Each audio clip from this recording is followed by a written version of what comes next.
जय हिंद दोस्तों, स्वागत है आप सभी का आज का हमारा इंटरेस्टिंग क्लास में। आज हम जानेंगे हमारा वेदांत, उपनिषद, पुराण और महाकाव्य के बारे में। पता है आप लोगों का ये सब चीज़ों का जो विकास कब हुआ? तो उत्तर वैदिक काल में हुआ।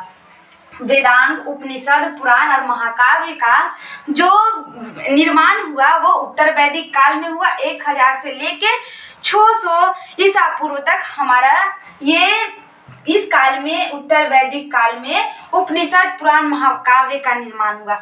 उत्तर वैदिक काल को परिवर्तनशील काल कहा जाता है, ये बात ध्यान में रखिएगा। उत्तर वैदिक काल में बहुत कुछ हुआ। उत्तर वैदिक काल में जैन धर्म का आगमन, बौद्ध धर्म का आगमन, लोहे की खोज, 16 महाजनपद, ये सब हमारा उत्तर वैदिक काल में आता है। लोहे की खोज, उत्तर वैदिक काल में लोहे की खोज होती है। तो परिवर्तनशील काल हम उत्तर वैदिक काल को कहते हैं। देखिए, उत्तर वैदिक काल में वेदांत, उपनिषद, पुराण, महाकाव्य ये सब का रचना हुआ। उत्तर वैदिक काल जो था उसमें क्या आपका जाति व्यवस्था को उसके वंश के आधार पर कर दिया गया कि जो व्यक्ति जिस वंश में जन्म लेगा उसका वही जाति होगा। मतलब जाति के आधार पे बांट दिया उत्तर वैदिक काल में। हमने देखा था कि ऋग वैदिक काल में जो जाति थी, वर्ण व्यवस्था था, उसको किस में बांटा गया था? तो और जो हमारा ऋग वैदिक काल था उसमें वर्ण व्यवस्था था कि जो आदमी जो कर्म करेगा उसके अनुसार उसकी जाति का निर्धारण होता था। ये बहुत अच्छा व्यवस्था थी कि हम जो कर्म करेंगे उसके दम पर अपना जाति को खुद बना सकते हैं। हम कैसा काम करें कि हमको अच्छा पोस्ट मिले, ये था आपका ऋग वैदिक काल में। लेकिन ये उत्तर वैदिक काल तो बहुत खतरनाक निकला। ये तो कह दिया कि नहीं, जो जिस कुल के आधार पर, वंश के आधार पर आपका जाति का निर्माण होगा। अगर आप ब्राह्मण कुल में जन्म लेते हैं तो आपका जाति ब्राह्मण होगा। अगर आप शूद्र कुल में जन्म लेते हैं तो आपका जाति शूद्र होगा। इस काल में छुआछूत ये सब का प्रचलन चला। छुआछूत, जाति के आधार पर किसी के उच्च नीच भेदभाव, यही इतना जो भी है वो उत्तर वैदिक काल में चला। और आज भी कुछ छुआछूत ये सब वगैरह आपका देखने को मिलता है, लेकिन ये सही नहीं है। सभी जाति धर्म के लोग एक हैं, कहीं किसी का ये सब व्यवस्था जो अच्छी नहीं थी। लेकिन ऋग वैदिक काल में तो अच्छा जाति व्यवस्था था। आज हम देखते हैं कि बहुत लोगों में जाति धर्म भेदभाव होता है, तो ये सही नहीं है।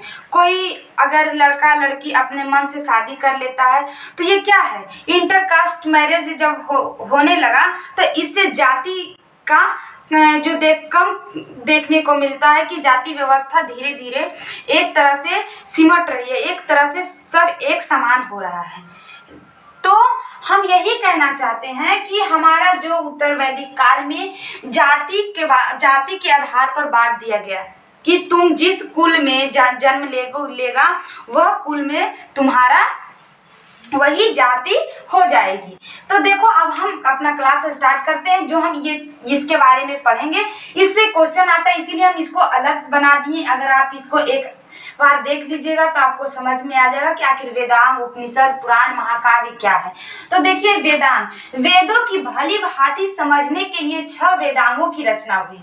जिस तरह हम हिंदी और संस्कृत को पढ़ते हैं तो संस्कृत को पढ़ने से पहले, हिंदी को पढ़ने से पहले हमको व्याकरण की पूर्ण समझ होनी चाहिए। ठीक उसी प्रकार से वेदों को समझने के लिए 6 वेदांग है। जिसको वेदांगों की नॉलेज रहेगी, जो वेदांग को समझेगा वही वेद को पढ़ पाएगा। तो वेदों को समझने के लिए 6 वेदांग है की रचना किया गया। व्याकरण, ज्योतिषी, निरुक्त, छंद, शिक्षा, कल्प, यह 6 वेद है। वेदांगों की संख्या कितनी है? 6। वेदांग की संख्या 6। याद रखिएगा, क्वेश्चन आता है एग्जाम में, वेदांगों की कितनी संख्या है? तो 6। वेदांगों की संख्या 6 है। व्याकरण, ज्योतिषी, निरुक्त, छंद, शिक्षा, कल्प, यह 6 वेदांग है। अब देखिए उपनिषद।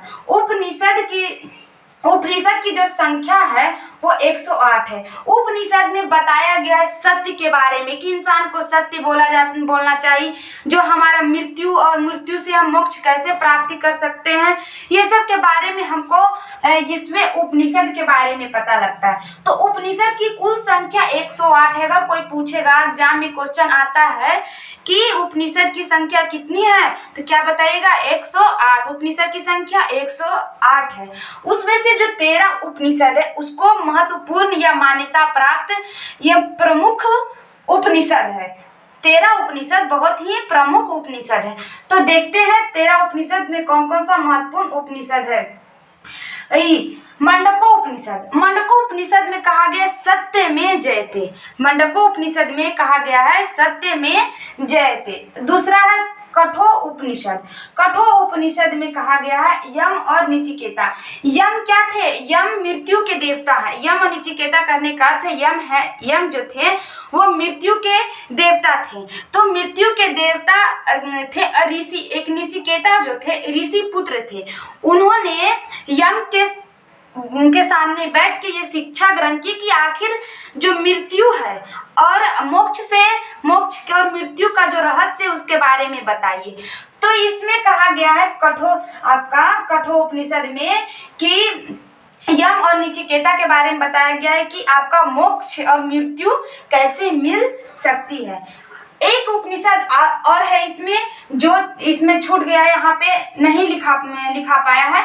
मैं ये सब पूरा पढ़ाने के बाद में उसके बारे में बताऊंगी, जिसमें क्या है 4 आश्रम के बारे में बताया गया है। जब आप 4 आश्रम के बारे में। एक और उपनिषद है जावलोक उपनिषद। जावलोक उपनिषद में कहा गया है कि 4 आश्रम है। जावलोक उपनिषद में 4 आश्रम के बारे में बताया गया। सॉरी बाबू, यहाँ पे हम नहीं लिख पाए, इसीलिए हम आपको बता देते हैं। ये बात ध्यान में रखिएगा, ये टॉपिक आता है क्वेश्चन में, पूछता है 12th में, इससे जरूर क्वेश्चन आता है। जावलोपनिषद में 4 आश्रम के बारे में बताया गया। कौन कौन?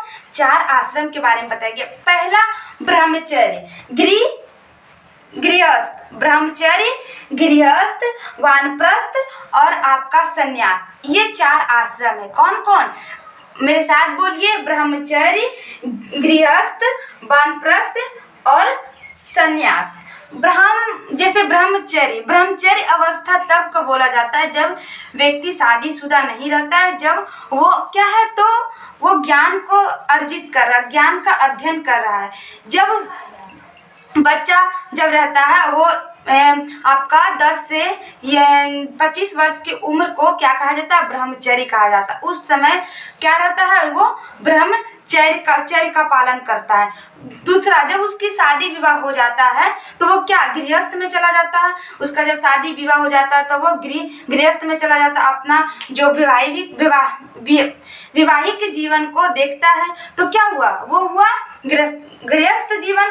उसके बाद वानप्रस्थ। जब इंसान थोड़ा प्रौढ़ अवस्था में आता है, थोड़ा सा जैसे बोलते हैं, थोड़ा सा जैसे आपको कह सकते हैं 50 साल या 40 साल की उम्र में, 50 साल के बाद इंसान को क्या? वानप्रस्थ। मतलब उनको क्या होता है? ये सब की मोह माया छोड़ के थोड़ा भगवान में लीन होने का मन करता है कि हम अब भगवान की ओर ये सब मोह माया को छोड़े, थोड़ा सा भगवान की भक्ति भजन करें। और संन्यास कहने का अर्थ हुआ जब इंसान का लास्ट स्टेज होता है, प्रौढ़ अवस्था, तो वो सन्यासी ले लेते, वो अपना पूरा समय किसको अर्पित कर देते हैं? तो भगवान को अर्पित कर देते हैं। तो यही आपका 4 आश्रम के बारे में बताया गया है। तो कौन सा उपनिषद के बारे में बताया गया? जावलोक उपनिषद में बताया गया। इसके बारे में आप ध्यान रखिएगा। अब देखिए हम आगे बढ़ते हैं कि पुराणों। अब हम पुराण के बारे में सोचते हैं। पुराणों की संख्या क्या है? पुराणों की संख्या 18 है। पुराणों की संख्या कितनी है? 18। क्वेश्चन आता है पुराणों की संख्या कितनी? 18।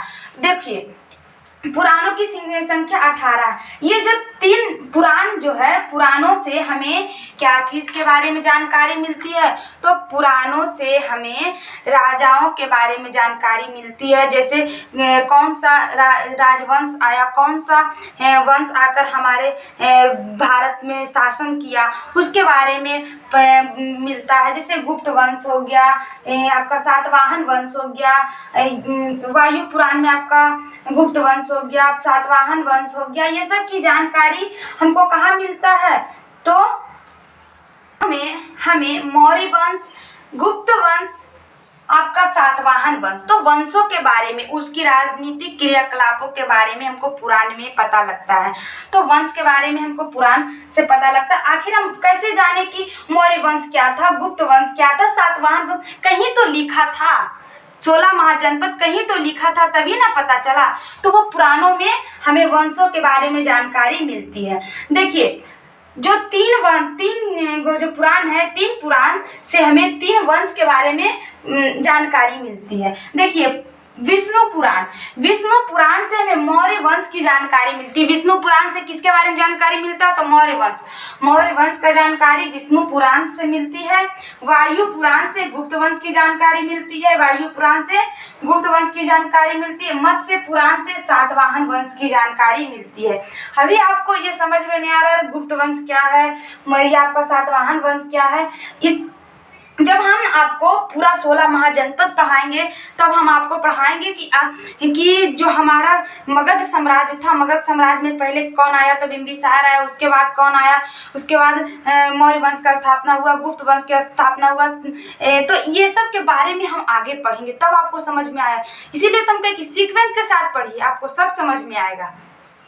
देखिए तो हम सातवाहन वंश का जानकारी मत्स्य पुराण में मिलता है। तो पुराणों की संख्या 18, वेदांत की संख्या 6, उपनिषद की संख्या 108 आता है एग्जाम में 12th में, एकदम इम्पोर्टेंट है कि पूछवे करेगा।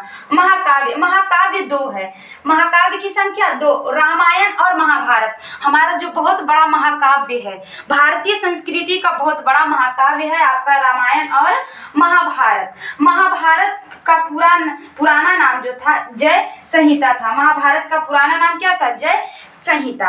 ये महाभारत को किसने लिखा, वेद व्यास जी। महाभारत को किसने लिखा, वेद व्यास जी। और रामायण को वाल्मीकि लिखते हैं, जो रामायण है उनको महर्षि वाल्मीकि रामायण को लिखते हैं। तो इस तरह हमें जानकारी मिली कि महाकाव्य 2 है, पुराणों की संख्या 18 है।